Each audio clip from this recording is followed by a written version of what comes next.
बिस्मिल्लाहिर्रहमानिर्रहीम। बिस्मिल्लाहिर्रहमानिर्रहीम। अस्सलाम वालेकुम students, welcome to new lecture. आज के लेक्चर में हम लोग करेंगे एक्सरसाइज नंबर 9.2 जो कंटिन्यूएशन है 9.1 की ही। इसमें भी हम लोगों ने वही डिस्टेंस फार्मूला यूज़ करना है जो हम लोगों ने पढ़ा था 9.1 में। अब इस केस में आपको मैंने लास्ट लेक्चर के लास्ट में आपको चंद फिगर्स बताए थे कि वो हम लोगों ने यहाँ पर ड्रॉ करने होंगे। अब आपके पास वो क्वेश्चंस आ रहे हैं। हमको 2-3-4 पॉइंट्स दिए होंगे। हम लोगों ने वो पॉइंट्स के ज़रिए प्रूव करना होगा कि जो पॉइंट्स आपको दिए हुए ये किसी ज्योमेट्रिकल फिगर के। अब अगर फर्स्ट क्वेश्चन की तरफ देखें, prove that these points A B C are collinear. Collinear किसे कहते हैं? कोलिनियर कहते हैं ऐसे दो या दो से ज़्यादा पॉइंट्स को जो एक ही लाइन पर ड्रा करते हैं। मतलब आपके पास अगर मैं ये तीनों पॉइंट्स की बात करूँ तो ये तीनों पॉइंट्स क्या हैं? ऐसे पॉइंट्स हैं जो बिल्कुल स्ट्रेट लाइन पर तीनों के तीनों लाई करते हैं।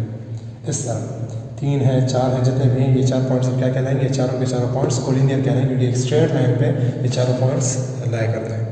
अब हमने प्रूफ किस तरह करना होगा? प्रूफ करने का तरीका ये होता है, जब भी आपके पास कोलिनियर होते हैं कोई भी 3 पॉइंट्स हो, 4 पॉइंट्स हो, जितने भी हैं, इस केस में 3 पॉइंट्स हो तो हम 3 पॉइंट्स ले लेते हैं। 3 पॉइंट्स की कोलिनियर होने का प्रूफ ये होता है कि आपके पास ये लाइन जो होती है ए से लेकर सी तक, ये आपके पास इक्वल होगी A B plus B C के। बात समझ आ रही है? आपके पास ये जो लार्ज लेंथ होगी ए सी आपके पास किसके इक्वल होगी? ए बी और बी सी इन दोनों लेंथ्स की एडिशन के इक्वल होगी। तो हम लोग अब क्या करेंगे इस क्वेश्चन में? हम लोग मालूम करेंगे ए और बी का डिस्टेंस, बी और सी का डिस्टेंस और ए और सी का डिस्टेंस। अगर ए सी का डिस्टेंस इन दोनों की एडिशन के इक्वल हो जाता है तो हम कहेंगे ये तीनों पॉइंट्स क्या हैं? कोलिनियर हैं। अगर नहीं होते तो हम कहेंगे नहीं है, लेकिन हमने प्रूफ करना है तो लाजमी कोलिनियर ही हमारे पास आएंगे इस केस में। तो let's start the proof now. वही डिस्टेंस फार्मूला होगा और यहाँ पर हम यूज़ करेंगे। अब ये हमारे पास डिस्टेंस फार्मूला था, हमने पढ़ा हुआ था x2 minus x1 square and y2 minus y1 square. आपको क्या देता है? दो पॉइंट्स के दरमियान डिस्टेंस देता है। अब हमने जो सबसे पहले दो पॉइंट्स मालूम करने हैं वो ए बी ले रहे हैं। अगर हम लोग ए बी का डिस्टेंस मालूम कर रहे हैं, इसको हम लोग बाय द वे डिटरमिनेंट में लेते हैं। ये निशान जो हम लोग आ रहे हैं, इसका मतलब क्या होता है कि हम लोग इन दोनों के दरमियान क्या मालूम कर रहे हैं? डिस्टेंस मालूम कर रहे हैं।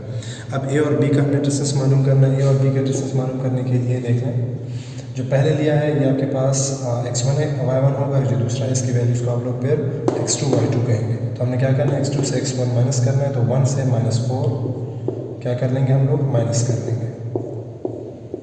इसका स्क्वायर फिर है y2 माइनस y1, तो b की वैल्यू से अगेन b की वैल्यू से जो a की वैल्यू हम माइनस करेंगे तो 4 से हम लोग क्या माइनस करेंगे? -3। ठीक है, इसके ऊपर स्क्वायर ले लें and now we solve it. 1 minus 4 minus plus you get 5 square minus plus you get 7 square। आपके पास ए बी डिस्टेंस क्या आ जाएगा? 5 का स्क्वायर 25, 7 का स्क्वायर 49। इन दोनों को ऐड कर लेते हैं। आई थिंक इसका स्क्वायर रूट तो आई थिंक 5 नहीं हो सकता, लेकिन चलें जो है सो है। 9 + 5 7 4 14 एंड 74 का आपके पास स्क्वायर रूट तो 5 नहीं होता, तो इसको फिलहाल इस तरह छोड़ देंगे। देख लेंगे अगर ये बाद में और कैलकुलेट हो सकता है तो हम लोग करेंगे, लेकिन फिलहाल इसको इसी तरह छोड़ दें। नेक्स्ट पॉइंट मालूम कर लेते हैं बी सी। बी सी का दरमियान डिस्टेंस क्या होगा? बी सी के दरमियान डिस्टेंस आपके पास सेम फार्मूला होगा। अब आपने सी बाद में लिखा है तो ये हो जाएगा x2 और x2 और y2, और ये हो जाएगा x1 और y1। तो हमने 6 से इसको माइनस करना, हम लिखेंगे 6 - 1 whole square plus next one is 11 - 4 and again square. So B C का जो हमारे पास डिस्टेंस है वो क्या होगा? 6 - 1 square is equal to 5, 11 - 4 is equal to 7। Again same process है, 25 + 49 is equal to B C आपके पास क्या आ गया? उसका डिस्टेंस भी आ गया 74। ठीक है, इन दोनों का लेंथ तो सेम आ गया हमारे पास, लेकिन हमने दोनों का लेंथ सेम नहीं प्रूफ करना। हमने ये प्रूफ करना है कि इन दोनों का लेंथ किसके इक्वल है? ए और सी के लेंथ के इक्वल है। तो हम लोग क्या मालूम करते हैं? ए और सी का डिस्टेंस मालूम करते हैं, फिर चेक करते हैं कि ए सी जो है वो A B plus B C के इक्वल होता है या नहीं होता। Now A C, the distance between A and C point will be, अब हमने क्या करना है? सी हमने बाद में लिया तो वो x2 y2 हो जाएगा और ए x1 y1 हो जाएगा। सी आपके पास जो वैल्यू है पहली वो है हमारे पास 6, तो 6 हम 4 को माइनस करते हैं एंड देन प्लस 11 से हम लोग क्या माइनस करेंगे? 3।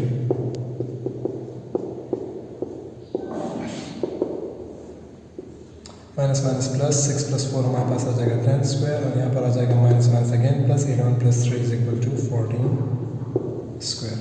ठीक है जी। देखें इसको सेम नहीं आएगा हमारे पास, ये इसका जो आंसर है वो इन दोनों की एडिशन के इक्वल आना चाहिए। ठीक है, आपको भले यहाँ पर बड़े नंबर नजर आ रहा तो आप लोग कह रहे हैं कि ये सेम नहीं है, हमने सेम नहीं लाना, हमें इसको प्रूव करना है कि ए सी का लेंथ जो है वो ए बी और बी सी के इक्वल आएगा। तो आप कैलकुलेशन देखें आगे, यहाँ पर आ जाएगा 10 का स्क्वायर हमारे पास 100 और 14 का स्क्वायर आ जाएगा 196, आंसर आ जाएगा आपके पास 296। अब देखते हैं यहाँ पर 296 है, हमें ऐसे दो नंबर चाहिए जिनको मल्टीप्लाई करने से 296 आ जाए, लेकिन उनमें से एक का स्क्वायर रूट एटलीस्ट मालूम हो। वो हमारे पास है 4 × 74। अब देखिए 4 का स्क्वायर रूट क्या है 2, और 74 का स्क्वायर रूट फाइंड नहीं कर सकते, ये हमारे पास आ जाता है। ठीक है, ये आपके पास क्या आ गया, ए और सी का लेंथ आ गया। और से इस हिस्से को देखो ना, ए सी आपके पास इज इक्वल टू किसके इक्वल होना चाहिए, A B plus B C के इक्वल होना चाहिए। हम चेक कर लेते हैं कि ये दोनों आपके पास इक्वल हैं या नहीं। ए सी हमारे पास है 2 × स्क्वायर रूट ऑफ 74, ए भी हमारे पास है सिर्फ सिंगल 74, बी हमारे पास भी है सिर्फ सिंगल 74। तो जब 74 और 74 का हम लोग प्लस करते हैं तो क्या आता है 2 × 74, तो आपके पास क्या होगा, ये बात प्रूफ हो गई कि ये तीनों पॉइंट्स क्या हैं, ये कोलिनियर पॉइंट्स हैं। बात समझ आइए आप लोगों को, हमने क्या किया, ए सी लाइन जो है कंप्लीट लाइन जो है वो हमारे पास इक्वल होनी चाहिए। जो दो लाइन्स दरमियान में स्मॉल स्मॉल लाइन्स हैं इन दोनों के एडिशन के, हमने जब इन दोनों को ऐड किया दोनों आंसर सेम आ गए, हमारी लाइन क्या हो गई, प्रूफ हो गई कि these 3 points are collinear points. Clear, ये हो गया आपके पास फर्स्ट पार्ट का answer. Moving on to question number 3 now. अच्छा जी, question number part 3 sorry question number 3 जो हमारे पास है वो है ए बी सी, हमें 3 पॉइंट्स दिए हुए हैं 2 3 8 11 0 17 are the vertices of an isosceles triangle. ये हम लोगों ने प्रूफ करना है, सॉरी एज एन, जी हाँ आइसोसेलेस ट्रायंगल हमें प्रूफ करना है। इसके लिए लिखा है इधर आइसोसेलेस ट्रायंगल, हमने क्या करना है, प्रूफ ये करना है कि तीनों पॉइंट्स में ये क्या है, हमारे पास आइसोसेलेस ट्रायंगल के पॉइंट्स हैं कि इन तीनों पॉइंट्स को जो आप लोग मिलाएंगे तो आपके पास क्या बनेगा, आइसोसेलेस ट्रायंगल बनेगा। आइसोसेलेस ट्रायंगल आपने मैंने एक्सप्लेन थोड़ा सा किया था लास्ट लेक्चर में भी, एक ऐसा ट्रायंगल जिसके दो साइड्स आपके पास लेंथ में सेम हो, दो सिर्फ, वो क्या कहलाता है, आइसोसेलेस ट्रायंगल कहलाता है। और जिसके कोई भी सेम ना हो वो स्केलीन, और जिसके तीनों साइड सेम हो वो इक्विलेटरल। उसके भी क्वेश्चन वैसे भी आ रहे हैं तो हम लोग अभी आगे पढ़ेंगे। अभी हमने प्रूफ करना है कि ये तीनों जो पॉइंट्स हैं क्या है, आइसोसेलेस ट्रायंगल के पॉइंट्स हैं। अब देखिए ट्रायंगल अगर आप बना दें आप तो कोई मसला नहीं है, लेकिन मैं फ़िलहाल बनाऊँगा नहीं, सिर्फ एक रफ ट्रायंगल बना रहा हूँ। ये आपके पास इन केस ये ट्रायंगल है। अब ये तो मैंने खैर थोड़ा सा इक्विलेटरल टाइप बना दिया, लेकिन आपके पास ये स्केलिंग इन केस है। ए आपके पास ये पॉइंट हो, बी आपके पास ये पॉइंट हो, सी आपके पास ये पॉइंट हो, 2 3 8 11 8 बताया नहीं आएगा, कोई और आएगा, लेकिन मैं सिर्फ समझाने के लिए कर रहा हूँ। इस तरह का एक ट्रायंगल है आपके पास। तो अगर आप इस ट्रायंगल को देख लें, ये ट्रायंगल का जो साइड है वो क्या है, ए बी है। ये ट्रायंगल का साइड, इस साइड का नाम क्या है, ए सी, और नीचे वाली साइड का नाम क्या है, बी सी।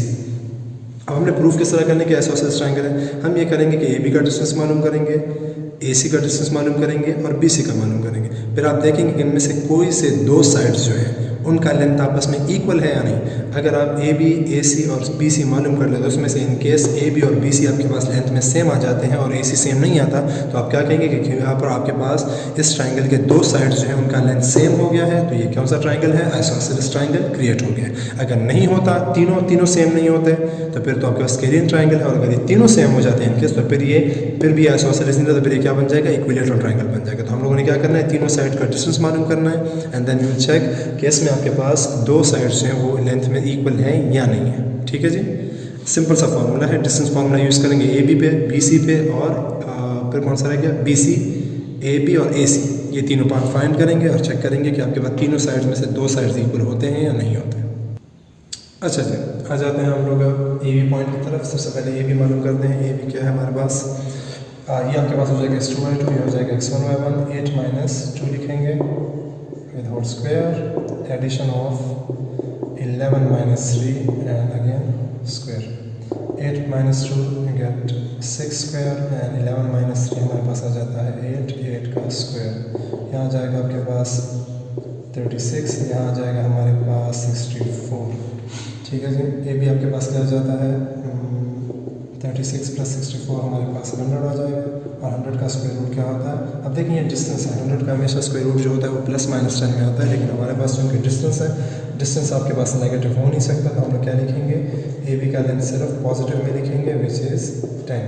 ठीक है, ए बी हमारे पास क्या हो गया 10 आ गया। आप देखेंगे कि बाकी दोनों साइड में से जो है कोई 10 आता है या नहीं आता। अब मालूम कर लेते हैं, इन केस हम लोग ए सी मालूम कर लेते हैं या फिर बी सी मालूम कर लेते हैं, जो आपकी मर्ज़ी हो। ए सी हम मालूम कर लेते हैं, ए और सी में ले हो तो 0 - 2 स्क्वायर + 17 - 3 स्क्वायर।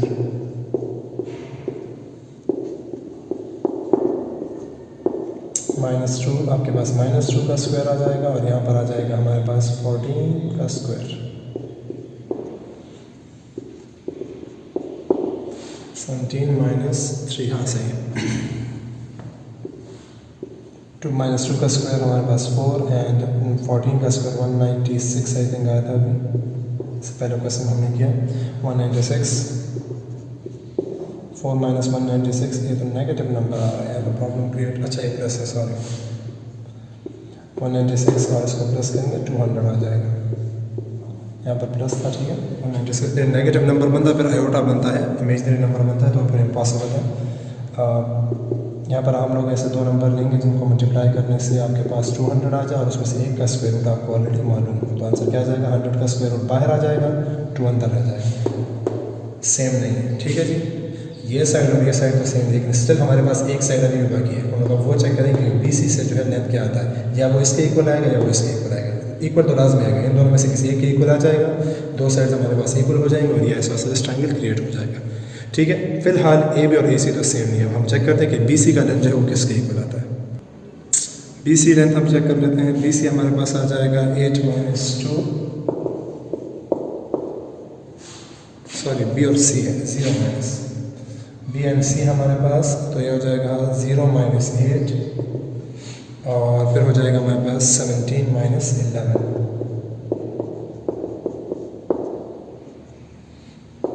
0 - 8 you get -8, और यहाँ से 17 - 11 से आ जाएगा 6 स्क्वायर, -8 का स्क्वायर 64, 6 का स्क्वायर 36, एंड 64 + 36 you get 100, और बी सी का आपके पास स्क्वायर रूट क्या आ जाएगा 10 आ जाएगा। तो देख लें ए बी और बी सी आपके पास क्या है, सेम हो गया, तो आप लोग लिखेंगे as A B length is equal to B C length, so the triangle ABC is an isosceles triangle. Isosceles I think SC है, चेक कर ले, स्पेलिंग चेक कर लें इसका, isosceles triangle, ठीक है जी। इसको हटा दें, यहाँ से इसकी जरूरत नहीं है, यहाँ पे आपका आंसर कंप्लीट हो जाता है। क्लियर, तो दो साइड हमारे पास सेम आ जाते हैं, वही आपका आंसर कंप्लीट हो जाएगा। क्वेश्चन नंबर 4 में है आपके पास, show that the points these are vertices of a scalene triangle. तो अब क्या करेंगे आप लोग, अब स्केलियन ट्राइंगल हमने प्रूफ करना है, तो सिंपल सा प्रोसेस है, आप लोग खुद ट्राई करेंगे वाला क्वेश्चन। स्केलियन क्या होगा, आप लोगों ने तीनों का डिस्टेंस मालूम करना है, ए बी मालूम करेंगे, बी सी मालूम करेंगे, एंड देन ए सी मालूम करेंगे, और तीनों जो होंगे आप चेक करेंगे तो आपस में सेम नहीं होंगे। जब तीनों ही आपस में सेम नहीं होंगे देन तो आप लोग क्या लिखेंगे, as all the 3 sides of the triangle are not equal to each other, so the given triangle is scalene triangle. ठीक है, तो क्वेश्चन नंबर 4 आप लोग ट्राई कर लें, हम लोग कर लेते हैं क्वेश्चन नंबर 5। अब क्वेश्चन हमारे पास है कि prove that these points are vertices of the right angle triangle. अब राइट ट्राइंगल के लिए हमारे पास एक तरीका होता है कि आप लोग चेक करते हैं कि इसमें से एक एंगल जो है 90 डिग्री का है। अब पॉइंट्स को यूज़ करके आप तो एंगल मालूम नहीं कर सकते, तो यहाँ पर एंगल वाली बात हम लोग टेस्ट नहीं कर सकते, एंगल के ज़रिए इसको टेस्ट नहीं कर सकते कि ये राइट एंगल ट्राइंगल है या नहीं है। इसके लिए हम लोग यूज़ करेंगे एक थ्योरम, पाइथागोरस थ्योरम कहते हैं उसको। पाइथागोरस थ्योरम क्या कहता है, पाइथागोरस थ्योरम ये कहता है कि हमारे पास अगर एक राइट एंगल ट्राइंगल, मैं ट्राइंगल ड्रॉ कर लेता हूँ इन केस, ये राइट एंगल ट्राइंगल है। राइट एंगल ट्राइंगल में हमारे पास जो है 90 डिग्री के सामने वाली साइड होती है, उसको हम लोग कहते हैं हाइपोटेन्यूज, और आपके पास ये इन दोनों साइड्स को जो है, ये बाकी दो साइड्स हैं, इनमें से आपके पास 90 डिग्री की, ये खैर दोनों 90 डिग्री ले सकते हैं आप लोग, लेकिन यूजुअली अगर आपको एंगल गिवन हो, अगर एंगल दिया हो इन दोनों में से कोई भी एंगल आपको दे, तो एंगल की सामने वाली साइड को हम लोग परपेंडिकुलर लेते हैं, और जो नीचे रह जाती है इसको या बेस कहते हैं या एडजेसेंट साइड कहते हैं, जो आप लेना चाहें। ये 3 साइड्स होते हैं यूजुअली राइट एंगल ट्राइंगल में। पाइथागोरस थ्योरम यह कहता है कि हमारे पास अगर ये आप ले लें ए, ये आप ले लें बी और ये सी, आपके पास ये थ्योरम ए ट्राइंगल हो, राइट एंगल ट्राइंगल होता है। पाइथागोरस थ्योरम ये कहता है कि हाइपोटेन्यूज इस लेंथ का स्क्वायर जो है, हाइपोटेन्यूज का जो स्क्वायर होगा वो इक्वल होगा आपके पास परपेंडिकुलर स्क्वायर और बेस स्क्वायर इन दोनों साइड्स के स्क्वायर्स की एडिशन के। ये आपके पास टेस्ट है, ये हम लोग इस पर अप्लाई करेंगे। क्या करेंगे आप लोग, अगर ये आपके पास राइट एंगल ट्राइंगल है, अब ज़रूरी नहीं कि BC जो है वो मैंने यहाँ पर हाइपोटेन्यूज, यहाँ पर भी हाइपोटेन्यूज होगा, ये हो सकता है इसका बेस हो, ये इसका परपेंडिकुलर भी हो सकता है, वो हम लोग फिर चेक करेंगे, वो बात की बात है। लेकिन इन केस अगर BC आपके पास हाइपोटेन्यूज है, AB बेस है और AC क्या है, परपेंडिकुलर है, तो हम लोग करेंगे क्या, BC लेंथ मालूम करेंगे, उसका स्क्वायर ले लेंगे, AC लेंथ मालूम करेंगे, उसका स्क्वायर ले लेंगे, एंड सिमिलरली AB मालूम करेंगे, उसका स्क्वायर ले लेंगे। अगर AC और AB इन दोनों के लेंथ्स का स्क्वायर इक्वल हो जाता है BC के लेंथ के स्क्वायर पे, तो आप लोग क्या कहेंगे कि ये राइट एंगल ट्राइंगल है। अगर नहीं होता तो आप लोग क्या कहेंगे, राइट एंगल ट्राइंगल नहीं है। ये थ्योरम आप लोगों ने याद रखना है, आप लोग के अभी के कोर्स में भी और 10th में बहुत ज़्यादा यूज़ होगा, ठीक है, तो ये जहन में रखना है आपने। पाइथागोरस थ्योरम क्या कहता है, पाइथागोरस थ्योरम ये कहता है कि hypotenuse square is equal to base square plus perpendicular square, ठीक है। तो ये अब हम इसमें अप्लाई करते हैं and then we will check if this triangle is a right angle triangle और नॉट। अच्छा जी, AB स्टार्ट करते हैं, AB का लेंथ मालूम करते हैं, उसके बाद चेक करते हैं BC and then we will check AC। ऊपर तीनों को कंपेयर करते हैं वही पाइथागोरस थ्योरम से। ना AB हम चेक कर रहे हैं तो 4 minus into minus 2, 4 minus into -2 whole square plus -2 into -2 into नहीं sorry -2 minus -2 square, minus minus plus you get 6 and minus minus plus -2 and +2 you get 0, ठीक है। यहाँ देख लें माइनस माइनस प्लस हो जाएगा और -2 + 2 से क्या आता है 0 और 0 का स्क्वायर भी 0 है। 6 का स्क्वायर रूट हमारे पास 36 है और 36 का सॉरी 6 स्क्वायर का जो 6 का स्क्वायर जो है 36 है और फिर 36 का स्क्वायर रूट हमारे पास क्या है अगेन 6 में जाता है। तो ये पहला डिस्टेंस मालूम हो गया which was the distance of AB। Now let's find BC। B and C distance क्या है 4 माइनस 4 प्लस 6 माइनस इंटू -2, ठीक है। यहाँ ब्रैकेट कम है, ये ले। अब 4 माइनस 4 तो 0 आ गया तो ख़त्म हो जाता है। 6 यहाँ पर आ जाएगा माइनस माइनस क्या हो जाता है plus and you get 6 + 2 = 8। 8 square, 8 का स्क्वायर किसके इक्वल है 64, या फिर यहाँ पर आप डायरेक्ट जो स्क्वायर रूट कैंसिल भी कर सकते हैं, आप लोग की मर्जी है। स्क्वायर रूट आप बिल्कुल कैंसिल ही कर लें, डायरेक्ट आपके पास आंसर क्या आ जाता है BC लेंथ विच इज़ 8, ठीक है। और अब मालूम करते हैं थर्ड साइड, ये याद रखें। अच्छा AB हमारे पास 6 है, BC हमारे पास 8 आ गया और हम मालूम करते हैं AC। अब AC को देख लें, मैंने वैल्यूज पुट कर लिया direct, minus minus you get plus, यहाँ पर आ जाएगा आपके पास 6 स्क्वायर और यहाँ पर आ जाएगा minus minus again plus 8 square root. यहाँ पर अपने आप सोल्यूशन करनी पड़ेगी। देखिए यहाँ पर आप स्क्वायर रूट कैंसिल नहीं करते, सिंगल नंबर नहीं है, एडिशन हो गई। आप लोगों ने क्या करना है, इसको सॉल्व करना होगा। 36 64 which gives you 100 and the square root of 100 is 10। ये हो गया हमारे पास AC का लेंथ, ठीक है। अब एक और चीज़ यहाँ पर साथ साथ वो भी सीख लें, वो भी याद रखें कि हमारे पास किसी भी राइट एंगल ट्रायंगल में जो सबसे हाई लार्जेस्ट साइड होती है वो हमेशा हाइपोटेन्यूज होती है। स्मॉलर में अब आप बात कर सकते हैं कि स्मॉलर परपेंडिकुलर भी हो सकता है, बेस भी हो सकता है, लेकिन जो लार्जेस्ट होगी उसमें कोई शक नहीं होता कि राइट एंगल ट्रायंगल में जो लार्जेस्ट साइड है वो क्या होती है, हमारे पास हाइपोटेन्यूज होती है। तो हमने क्या करना है, अब हमने ये चेक करना है, ये आपके पास 10 आया था, एक 6 आया था और एक 8 आया था, तो ये ऑलरेडी सबसे लार्ज साइड है आपके पास, ये आपके पास हाइपोटेन्यूज है, ठीक है। अब हमने चेक करना है कि इफ़ अगर हमारे पास ये बात प्रूफ हो जाती है कि AC का जो स्क्वायर है मतलब हाइपोटेन्यूज स्क्वायर, अगर ये आपके पास इक्वल हो जाता है परपेंडिकुलर इसमें से जो भी है, बेस इसमें से जो भी, उसमें पाबंदी नहीं है। आप AB को बेस लेते हैं, AB को परपेंडिकुलर पढ़ते हो, ये कोई वो नहीं है। इन दोनों साइड्स में जो भी आप लेना चाहें ले सकते हैं, लेकिन हमने ये प्रूफ करना है कि AC का जो स्क्वायर है वो किसके इक्वल है, AB के स्क्वायर और BC के स्क्वायर्स के एडिशंस के इक्वल है। सिंपल वैल्यूज पुट करके चेक कर रहे हैं। AC स्क्वायर, AC की वैल्यू आपके पास है 10, AB हमने मालूम किया था, आई थिंक उसका वैल्यू हमारे पास आई थी 6 और BC हमने मालूम किया था जिसकी वैल्यू आपके पास आई थी 8। हमने उसके ऊपर क्या ले लिया, स्क्वायर ले लिया। 10 का स्क्वायर हमारे पास होता है 100, 6 का स्क्वायर होता है 36 और 8 का स्क्वायर क्या होता है 64। तो दोनों साइड्स को अगर आप देख लें आपके क्या बस क्या हो गया, as it satisfies Pythagoras theorem,